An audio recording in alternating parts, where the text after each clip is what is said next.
I'm actually going to start with you because you think the consumer is key. And what exactly do you see playing out here from the investment piece? Yeah, hi, Kelly. Thanks for having me on. So as we kind of look to the back half of the year and think about the economy and more specifically the consumer, there's a couple items that we're really closely watching. First is, can the strength continue from reopening and excess savings?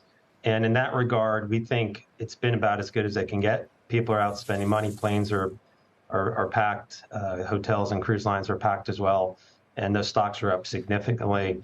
And then the other side of it is liquidity. Fed liquidity has risen pretty substantially year to date because of what happened back in March. And that too is fading as well in the back half of the year. So the Amazon, the Teslas of the world in the discretionary sector, which is the biggest weights, have driven a lot of those gains. And we just don't think that's going to continue in the back half of the year.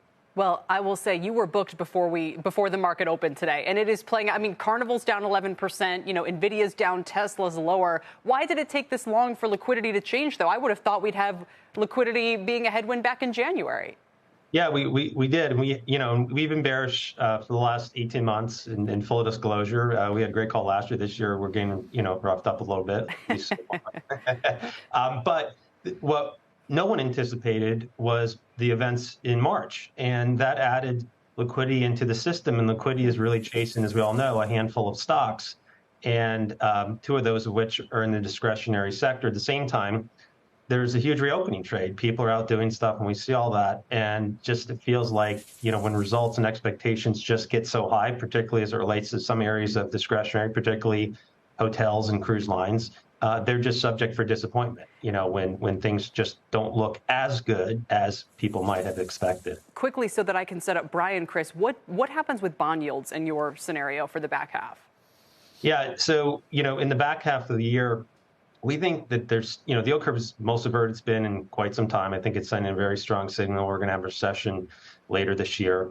And then we are in the camp that the Fed's going to be higher for longer. They'll hike at least 2 more times between now and year end. They're not cutting anytime soon. The inflation picture is not going to allow them to do that. And we think that actually the 10-year yield itself could breach 4% in the fall as investors come to the conclusion that inflation's sticky and not coming down. 372 right now, Brian. What's your take?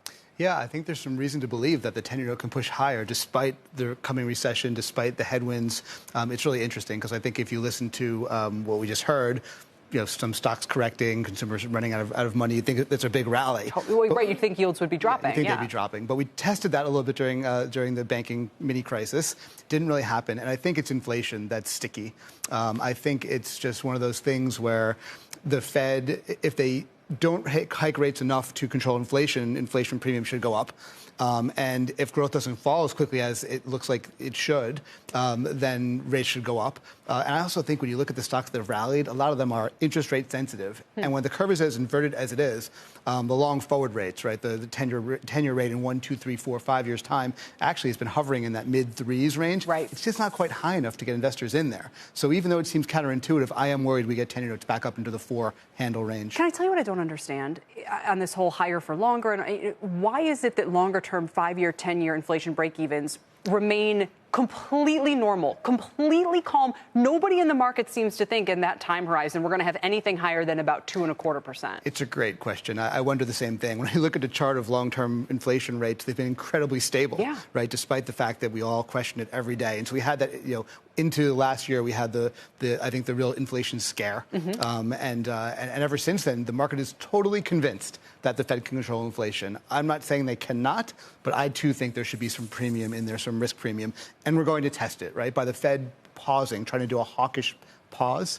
I think the market's going to have to test them because if inflation stays sticky, that premium has to get higher. There's the 10-year break-even I was mentioning about 222. What I don't understand is the labor market is weakening, no matter if it's, recessionary or not. It's obviously weakening. Obviously, that means less wage pressures. Housing market, those, price and rent pressures are cooling. I mean, I'm looking around for kind of like, where is this, other than if oil starts to pick up again? I don't understand where the next leg of, substantially higher inflationary pressure is going to come from. I think that's a good distinguishing point, right? We're not looking for inflation to go back to to 7, 8, 9%. I think the question is, if you look at the math, is it obviously going back to 2? And by the way, was 2 the right target to begin with? The reaction function always seems like when you get way below 2, people panic. And here we are, and inflation is plenty high, and we're not hiking.